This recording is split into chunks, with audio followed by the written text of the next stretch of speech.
Yes, guys, hello and welcome back to the Spurs Related YouTube channel and podcast. I hope everyone is doing very well on this Wednesday evening. Today, we have a lot to talk about.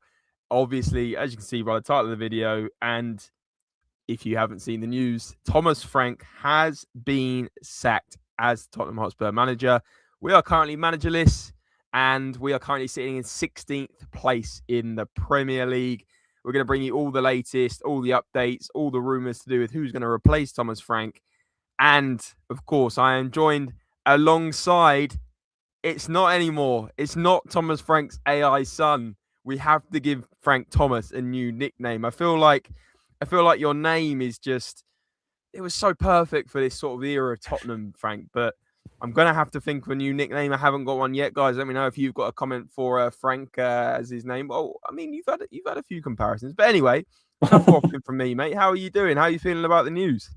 I am buzzing. In fact, now that I've started, I've realised I was going to have a celebratory beer whilst I was on the pod that I've now forgotten. But I was actually quite looking forward to that. But I was sat in a lecture this morning, bored out of my mind, and I saw the headline come up, and I was a very excitable man for the next hour or so for the rest of that lecture. I've been in a good mood because of it all day. I've been waiting for it to end, and we are free at last. At long last, we are free from him. Yeah, absolutely. We'll get the chat's thoughts on this. We'll get all the reaction from you guys. Do you think it's the right decision? Do you think we need a certain manager to join us? Who's your thoughts? Let us know in the live chat. Let us know in the comments who you would get in, because that's the next big question. Obviously, that's going to be half the podcast today. But guys, if you are enjoying the content, please do smash a like on this stream. Please turn on the notification bell and subscribe. That would be greatly appreciated if you are in a position to do so. Of course, when the live chat does get a bit busier, there is the super chat option, which skips the queue, gives us a talking point, as well as membership option. If you do want to become a Spurs relatable, it is £2 per month, and it does go an awful long way to help me and Frank out. But let's get into some of the news then, Frank. Let's bring up some of the slides. As you can see, this was this morning at about 10 a.m., just gone 10. I feel like all the aggregators got there first, Frank. All the journalists, like I think Ornstein dropped it, then Fabrizio dropped it, tap in on that sense. But the club announced it about 10:15. The club is taking the decision to make a change in the men's head coach position. Thomas Frank will leave today. Thomas was appointed in June 2025, only lasting 7 months or 8 months. And we have been determined to give him the time and support needed to build for the future together. However, results and performances have led the board to conclude that a change of point is necessary. They should have put that a change was an emergency. They should have put, but they didn't. Throughout his time at the club, Thomas has conducted himself with unwavering commitment.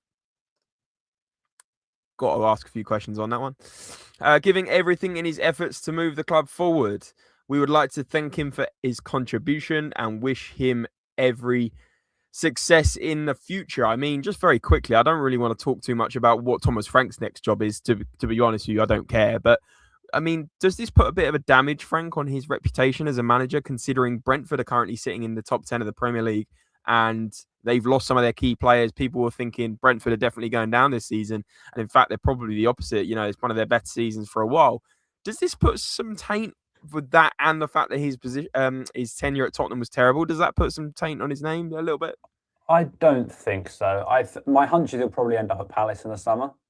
I think he'll end up doing quite well at a club like that. I mean, it's hilarious that he sold Johnson there and he's going to end up with him, I imagine. But I think he'll be okay. I mean, Brentford, I was reading something earlier on about how they kind of improve every year because the club improves as opposed to just like the manager or whatever, or the team.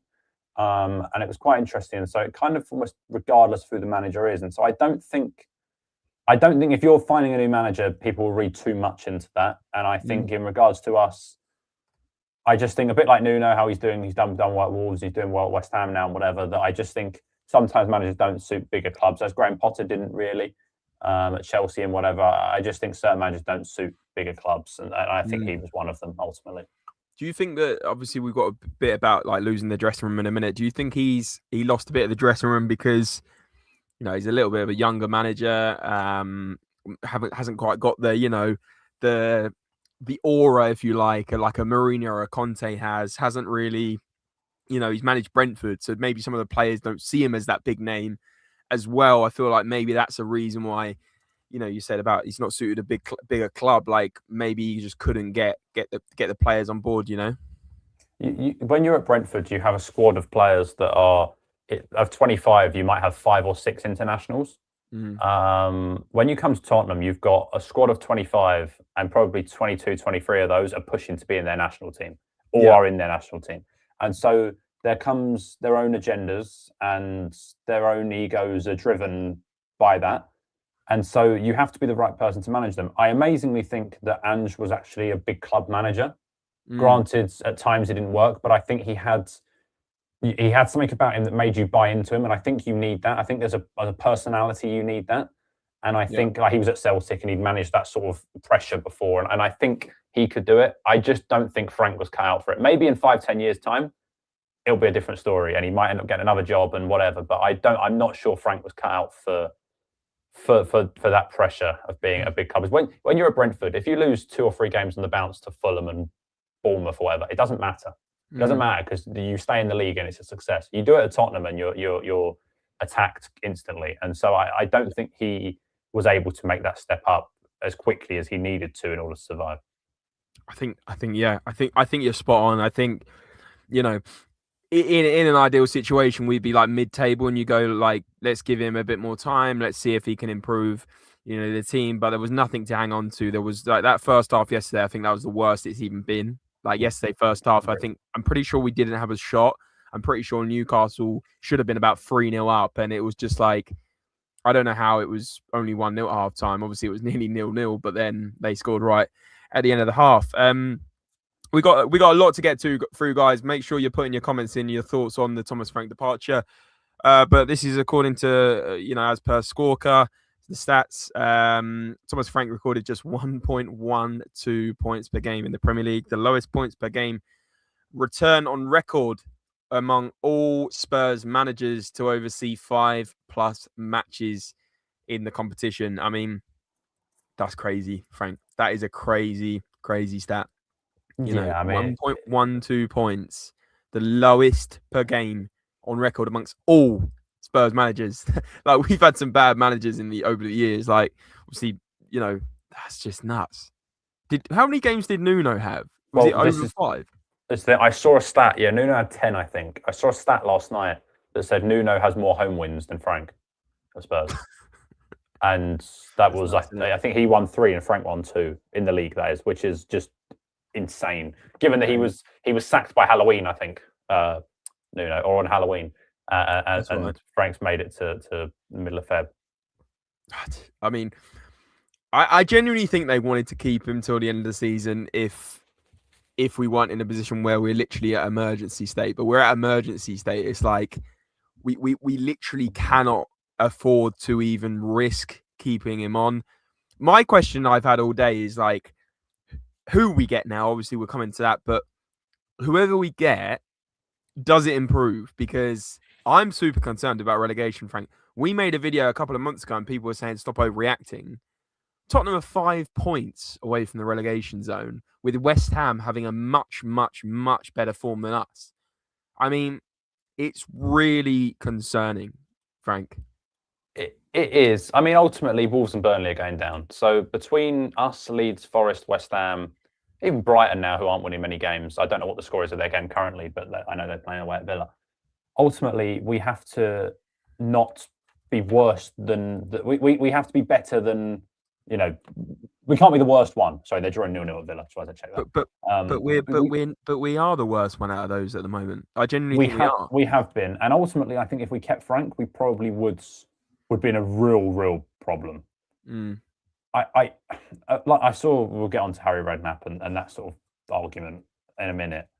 But he said today, and I totally agree, I don't think this is someone whoever comes in now hasn't got to tactically change this and make it their own in the next 3 months, 4 months.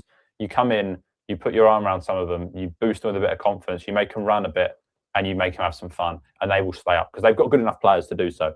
And so they need to get... Yeah, definitely. I Look, don't, I don't know, mate. a Honestly, team with Tell, Solanke, Simmons, one other now because we're missing an attacker maybe, Gallagher, Sarr, Bergvall when he's back in the next month or so, Romero, Van der Ven. That's way too good to go down. Ultimate's way too good to go down. And so the right manager, you've only got to win 2 or 3 games. They play Wolves, they play Leeds, Everton, and Brighton at home. I know Everton are doing all right, but at home, Forest at home. There's enough winnable games in there. They need to win probably, I'd say, 2 or 3, and they're in an okay position. I just don't, honestly, mate. Maybe you're more relaxed than me. I genuinely don't think it's a given that we stay up. I really don't. Like It's certainly not given. I mean, there was a point last night when West Ham were winning and we just lost and Leeds had drawn at Chelsea. I was concerned. Like for the first real time, 3 points, mate. 3 I points. was concerned. But what I do think, I'm a lot less concerned now than I was last night because Frank's gone, and I think that whoever comes in is just going to boost it naturally. And I think we will end up getting the results we need. Sure. Well, we'll come on to who we think was going to replace him. There's been many names in the press. De Zerbi being one of them. Obviously, left Marseille by mutual consent, I believe, yesterday, last night. So convenient timing on that one. But there was a report from Alistair Gold of Football London who said that Thomas Frank lost the confidence of the dressing room.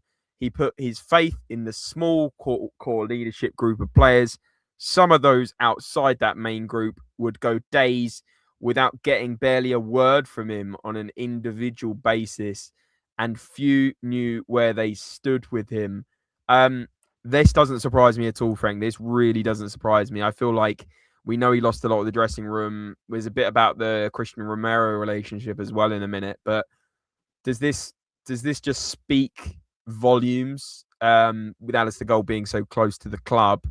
You know, he's saying that, Frank lost the confidence of that dressing room, and putting his faith in the small core leadership group, and obviously Romero doing that on Saturday amongst other things. See Van der Ven and Spence Walk. I know they're not both from the leadership group, but both walking past him on that Chelsea game was always a talking point. We're always going to look back at some of these moments. Do you just think this just sums it up from Alistair Gold here?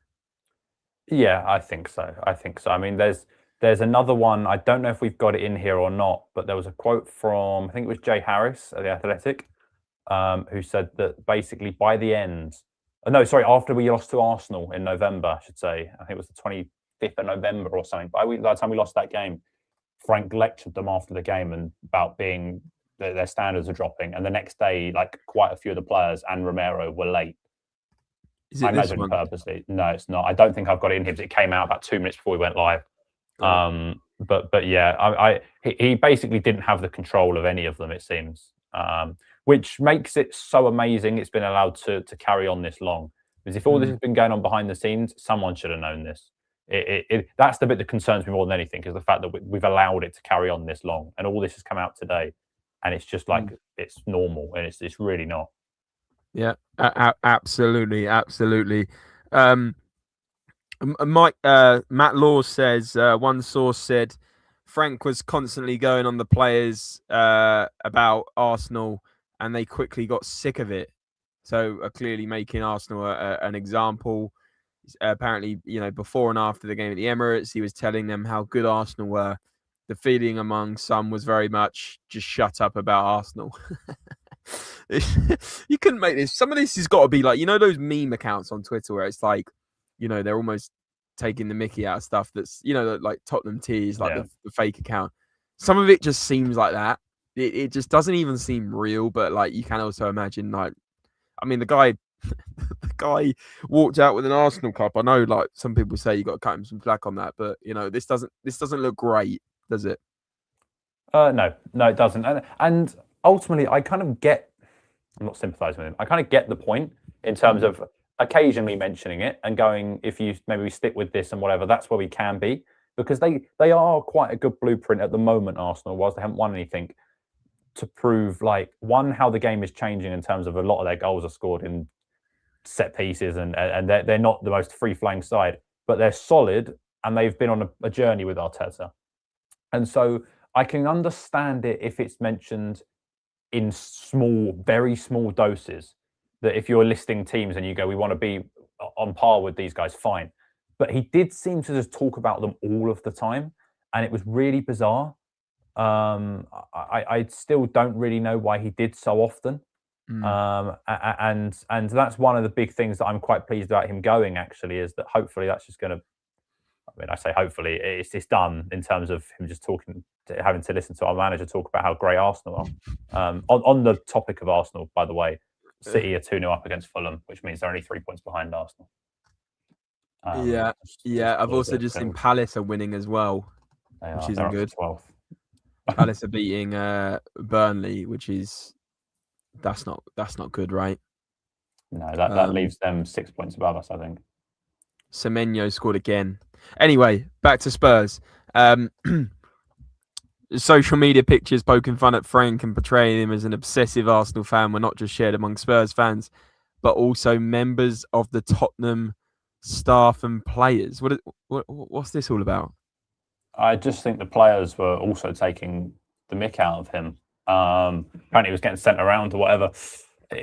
Which again, it's amazing this has been allowed to sort of continue for so long. It's just ridiculous. It's so stupid. I'm surprised he's not. I'm surprised he's not got the Arsenal Cup. You know, the coffee cup. It's so stupid, but it's almost a bit sad. Like I almost feel for him, but like the fact that this wasn't killed off earlier is mental, right? There's the saying that if it was a horse, and was I whatever, if it was a horse, they would have probably done what they had to do months ago. I don't know why it was allowed to continue until the 11th of February. I don't know why it took us being 5 gone after points the West Ham game. Like that was the moment for me. It was I mean, I remember for the first time I wanted him gone was after we lost to Arsenal, because I thought that was so outrageous, given the Chelsea result the week before. So outrageous and then I calmed down a little bit. But then in that period, we lost to Fulham, somehow scraped at Newcastle, and then we got olayed by Nottingham Forest and we lost 3-0 there. The fact he kept his job after that, to me, was we had no injuries pretty much at that point as well. Yeah, exactly. The fact that he's been allowed to continue for this period of time is beyond me. And ultimately, how sorry I feel for him. I don't think he's helped himself at all since he's been here, at all. Like, I saw someone say earlier on, and it's really true. I actually can't think of one positive from his time here, like one. The odd game or whatever, like Everton away was good fun, whatever. But in terms of a general positive that he's left behind, I can't think of one. Absolutely. Darren's in the chat saying, "Thank goodness they sacked Frank. Hopefully we don't get relegated." I would have brought that comment up, Darren, but it wasn't that version I've just read out was the PG version of it. I just think there's a lot of relief in the fan base as well, you know. This one's saying from Matt Law, almost from day one, there was a feeling within the squad that Thomas Frank placed too much emphasis on the opposition in training and preparation. A source said most of the work was on what to do out of possession and how to nullify the opposition, rather than working on how they could hurt opponents. Essentially, summarized perfectly here. Again, I don't trust absolutely everything this journalist has to say, but you know, it's the pragmatic approach, it's the reserved approach, rather than the free-flowing attacking football that a club like Tottenham are used to over the years with so many good managers. Granted, we've had some stinkers as well, but you know, I think like Pochettino as an example, you know, the attacking football we played under him, that's the kind of football we expect as Spurs fans. Like, it's kind of what is in our DNA. It's in our, you know, not to sound silly, but it is part of the club, you know, free-flowing attacking football. Tottenham are known for that over the years, even in the 80s, 90s or whatever. But now, you know, you look at these comments and it's like it's all coming out that he was more about nullifying the opposition rather than working on how they could hurt opponents. What do you make of this, Frank? I mean, he's actually like genuinely anti-Ange, because I remember seeing the exact same report last year and how the players got a little bit bored because all they ever did was focus on themselves and not what other teams would do. And so it's like literally the complete opposite. And ultimately, you have to have a mix. I'm much more for the idea of the way Ange does it, because I think if you believe that you're good enough that you can beat who you want, and that's a good mentality, but it also led to us losing 22 league games. So I think you need to have a balance, and I don't think either of those guys have had a balance. And it's probably a little bit more so than Frank, but I just think that, yeah, as I say, everything that comes out today, I think you've got to be careful. I think we've all got to be careful in terms of what we trust today, because it's very easy to just, why is he down, hit him with everything. And so I do feel for him at this point a little bit. But ultimately, I don't know. He's going to get so much money to well, leave. yeah. I mean, he's been paid. Crazy. He's been paid probably 10 million quid in his back pocket today, and so maybe I feel a little bit less sorry for him. But I feel sorry for him in terms of I think it's very easy now just for the world to attack him. I've wanted him gone. He's gone. I'm glad he's gone. I don't care about him anymore. It's kind of like the way I'm kind of approaching it. I think a lot of this will come out, and a lot of it is really bad. I just hope they get the next appointment right now, because it's so important that they do, because we're in, as you say, a pretty concerning position. Absolutely. Well, let's talk about the next then. You kind of summarized it there well for me. Like you said, let's not focus on, all the stuff to do with Frank. Obviously, that's done and dusted. So I've spoken about that for 20 minutes. Little reminder halfway through the live stream, guys, please do hit the like button. It really does mean a lot and really helps us out on the algorithm. So please do hit the like button, whether you're watching live now or you're watching on repeat, and turn on the notification bell as well on YouTube, and subscribe. We're on the way to 5,000 subscribers, so your support is most appreciated. But according to Miguel Delaney, Tottenham want to appoint Mauricio Pochettino immediately, but they may have to consider a contingency plan with an interim until the summer due to the World Cup. I just can't see us getting Poch, mate, before the World Cup. I think it's impossible. I think it's pretty much impossible. I've seen a few funny memes going around of people editing Donald Trump tweets saying he's not going anywhere. You're not going anywhere to Poch, But I just think it's the perfect story to get him in after the World Cup. But then what happens in the interim? Frank, just your overall thoughts on who you think we should get next. And guys, let us know who you think in the chat who we should get next.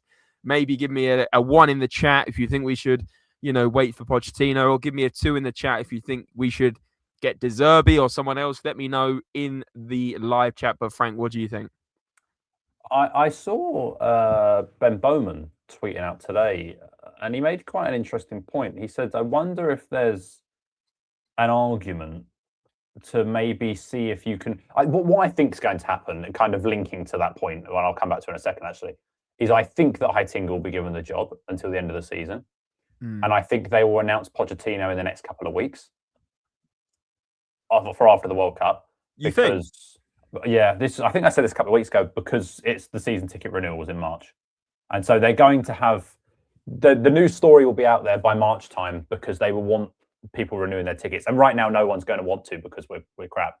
So they will want... And if it is Pochettino, they'll announce that quite soon, would be my guess. Or at least it will hit the news that it's going to happen quite soon. I think... But what was interesting was Ben Bowman said earlier on about the possibility of maybe seeing if Jesus Perez would take it for the rest of the season. Obviously, Pochettino's assistant. Is he not America as well?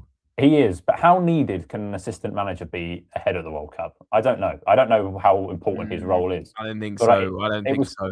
It was quite an I don't think so, but it was quite an interesting point. My dream one, I think, would be Eric Lamela. He's the assistant now at Seville, and I think that would be so much fun for the last 12 games. And I think if Lamela managing Romero, if we're going down, I'm going down with Romero with Lamela. I think that'd be brilliant fun. Yeah. I think ultimately, it will be Heitinga. I don't want De Zerbi at all. You don't want De Zerbi? No, maybe if it's for the end of the season, then fine. But I don't want him longer than that, and I don't think he'll do an interim thing. No, you won't. I think as a man manager, I think he's pretty awful, actually.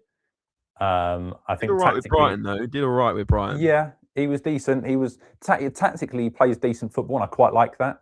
And I think he's quite astute tactically. I don't like him as a bloke. And to be honest, and I don't think this is going to be an unpopular opinion, anyone that favours the signing of Mason Greenwood can stay well away for me.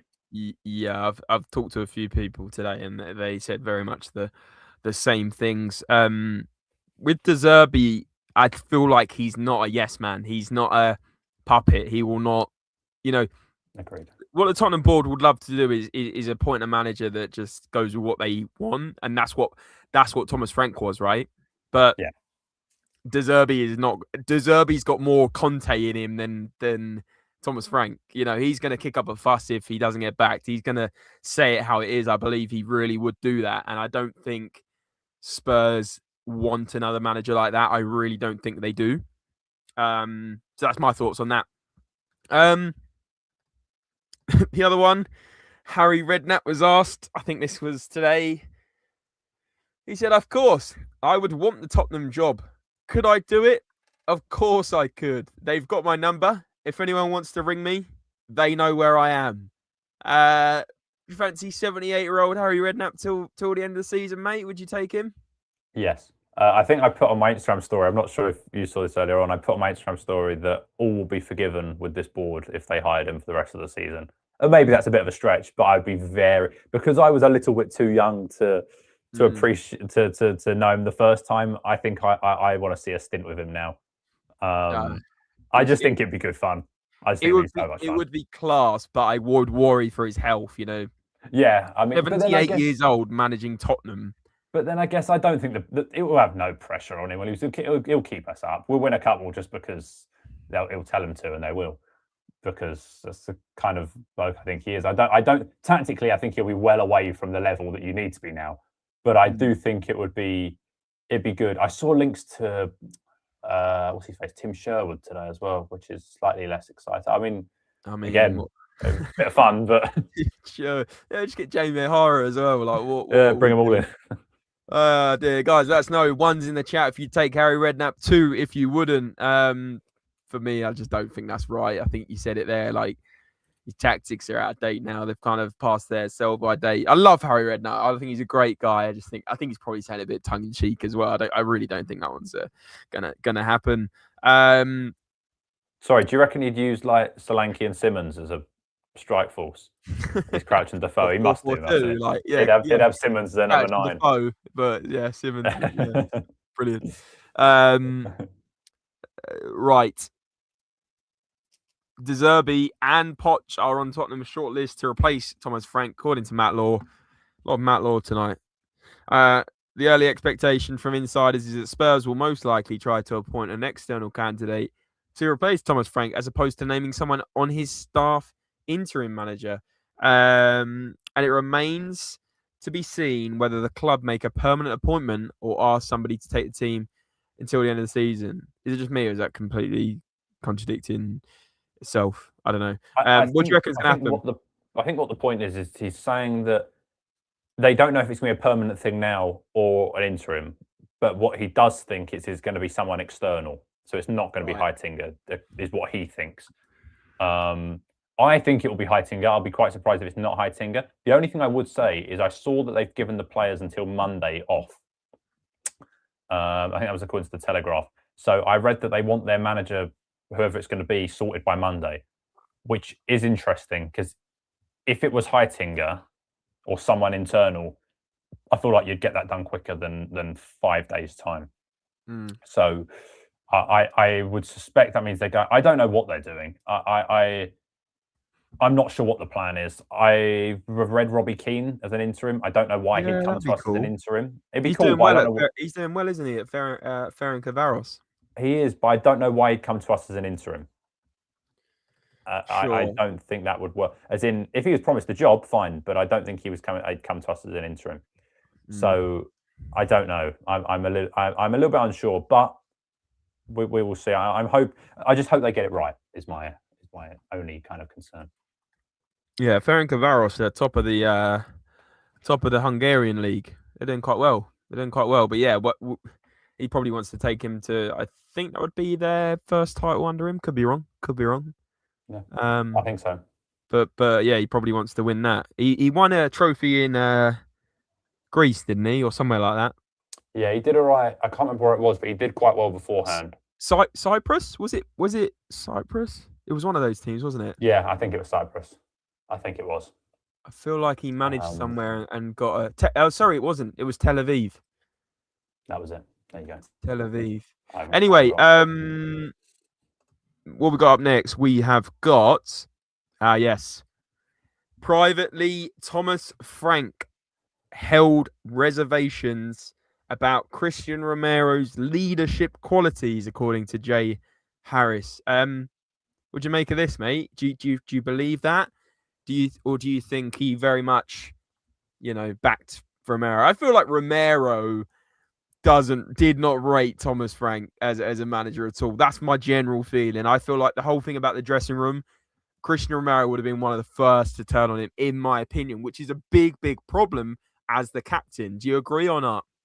Yeah, I mean, I imagine that Romero also had doubts over Thomas Frank's leadership as well. So I imagine it goes both ways. That's what I mean, yeah. I don't think, I just don't think they got on. I wouldn't shock me if this was the truth because I think, but then also on the flip side, without Christian Romero, he probably would have been sacked in December. So I think it's a pointless argument because if he could have had an extra 2 months at home if it wasn't for Christian Romero, and I don't think he would have enjoyed that. So ultimately, his leadership is probably the reason that he's actually stayed in the job this long. And so I think he needs to be a little bit careful. Absolutely. Next up, a little bit of injury news. Wilson Elderbear has sustained a left ACL tear. So how long is he going to be out for? Absolutely months. I feel like when he came off yesterday, I don't feel like it was an ACL. It's just, you just can't make up this club, honestly. Like, didn't he like hobble off? Yeah, he walked off, but remember they got Dragusin doing star jumps, so anything's possible with this medical team. Who knows? But it did when his knee went. It looked nasty. I was hoping it wouldn't be, but yeah, it's a concern. I feel for him because he just started to hit a bit of form. He looked like he was starting to click, and so I feel for him because I think he's a good player, and I wanted to see him under Pochettino to start fresh new season. But that's obviously a bit of a way away now. Absolutely. Yeah, get well soon, Wilson. But yeah, another one to the list. What's that now, Frank? How many injuries? 13? Yeah, I reckon 13, 14, something like that. Something ridiculous, something that much. Unbelievable. And last one we've got for you is, well, back to talking about, replacements. Francesco Farioli is a name being discussed for the Tottenham vacancy, according to Ben Jacobs, who, of course, we've had on this podcast, this YouTube channel. Currently doing pretty decent, you're saying, Frank, at Porto. And didn't he? Who was he managing before that? Was it Ajax? He was at Ajax, and we linked to him, I think, in the summer, and then he ended up going to Porto. And for context, yes, Amorim did well at Porto, so it's a risk.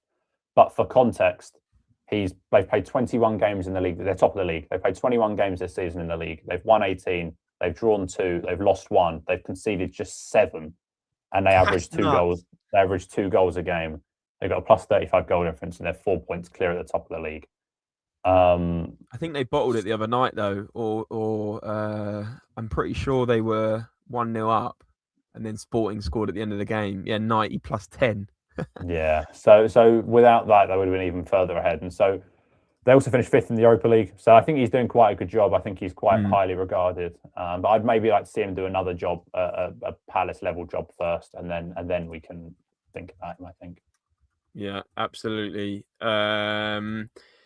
Interesting, guys. Would you take Farioli at Tottenham? It'd be interesting to see who you want next. And that kind of brings us on to the last talking point, I think, Frank, which is sort of who is it that is going to be next? Who do you think is likely to be next? But who do you want next as the Tottenham Hotspur manager? Got DeFarsha in here saying Farioli said no chance mid-season. So, yeah, I guess he wants that Porto title, a bit like Robbie Keane wants that Hungarian title, mate. I feel like, it's going to be harder to get managers at this time of year, which does point towards more of the interim route. And Johnny Heitinga being our manager till the end of the season. Can we even get a new manager bounce with a manager that's technically, well, he was Thomas Frank's assistant. Can you get a new manager bounce on that? I mean, or is it going to be like a Christian Stellini where, you go to Newcastle and you lose 6-1? It could go either way, really. You never know with this club. Just to summarise then, Frank, obviously, look, we've got through there. Who are you taking? Who do you want? And who do you think we'll get? You saying Heitinger, didn't you? Ultimately, until between now and June, I want someone. Harry Redknapp would be my number one because I think it would work. Harry Redknapp and a younger head, so maybe Heitinger and him together. Yeah, I think that would be quite nice. And I think I just want someone like Redknapp to make me smile and make me enjoy it for a couple of months. Redknapp and Lamela. Be safe. Now that would be a combination I'd be very up for. And Crouch and Defoe. Well, Defoe's coaching, so maybe Defoe and Redknapp. Yeah. That could be pretty cool. That is class. But also, like, if you told me 15 years ago that was going to be a thing, I'd be like, "What are we doing?" Yeah, I mean, it would be mad. But then also the thought of Lamela being in charge would be really funny. Just of all people, him. He'd get yellow cards and red cards from the touchline. Yeah, it'd be amazing. I mean, talk about calming Romero down. I mean, I don't think we'd see Romero play again. He's just constantly suspended. Yeah, he's just permanently suspended every time he comes back. Another red. Yeah, it'd be brilliant. It'd be amazing. But to be honest, and then after that, I think after that, I want probably what I think the majority of fans probably want now. And I also think that Pochettino is going to happen in the summer. I think it's all gearing up to the point where it's going. I think that the ownership needs someone that's going to bring everything back together and everyone back together. Do you feel like with Poch, obviously, technically it was a Levy decision to get rid of him in November 2019. Can't believe it's been that long. Do you think that he'd come back more willingly knowing that Levy's now not part of it? I think so. I mean, I know they always kind of got on or whatever. Even after that, I think they got on, but apparently so. But I mean, yeah, I think it'd be nice for him to work under someone different here. They need to get it right. They need to back him properly. But to be honest, for the adrenaline rush of the announcement tweet alone, of when they've got like that whiteboard that he wrote on when he left the club, and he just says "I'm back" or something, I'm sold. I don't care about the football. I'm sold at that. They got a lot they can do on the announcement video for sure. The only thing is, like, thinking about that, I'm pretty sure he wasn't allowed to say goodbye to everyone. I don't know how true that ever was, but I'm pretty sure he never got allowed to be let back in to say bye to the players. It was a very sour ending, I believe, which is it normally is at Tottenham, isn't it? It's normally a sour ending, but I don't think the players will care if Thomas Frank got allowed to say goodbye or not. But that's for sure. So you think it will be Heitinger, but you want it to be, Poch for the long term, right? I think it will be Heitinger now. I'd like it to be Redknapp now. I think it will be Poch long term, yeah. Yeah, and you think it will be announced before the end of the season? Like, you think it will be announced in like the next couple of weeks? I think so. Or even if it's not announced, I think it'll be known. It'll be known that it's kind of happening by March because they will send it out into the press because they want to sell more season tickets. And because we get an interim until the end of the season. Yeah, and also as well that then if players know who they're playing for in March time, they're not all of a sudden going to drop off the second they know they're safe in the March. If they go on a decent run now, whatever, with an interim and they're safe by the middle of March, you don't want those players just dropping off and then you finish 17th again. You want them finishing 9th or something, so that then at least it still shows that there's still some sort of appeal for players joining next season. And so I think it's important that they announce it so that players know who they're playing for next season and who they want to impress. And I think that's important. 100%. Guys, let us know what you think on the manager's situation in the comments section down below and obviously in the live chat. Please do make sure you are smashing the like button for us, guys, turning on the notification bell and subscribing if you are new to the channel. We're going to try and post as regular content as possible throughout the season. So obviously any new manager updates, we're bringing you here first. So make sure you're turning on the notification bell to never miss a video or a live stream, and subscribe. Hit that like button for us, guys. That would be most appreciated as well. Really does help us out. The Fash is saying the notion that Jesus Perez, Poch's number 2, could act as an interim, being effectively Poch, seems very unlikely in a World Cup year. Yeah, that's what I think. I do agree with you. But yes, guys, please like, notification on, subscribe, and we will see you back on the channel very, very soon. Remember, as always, Come on, you Spurs. See you later, Thomas Frank. I'm going to have your nickname next time, Frank. See you later, guys.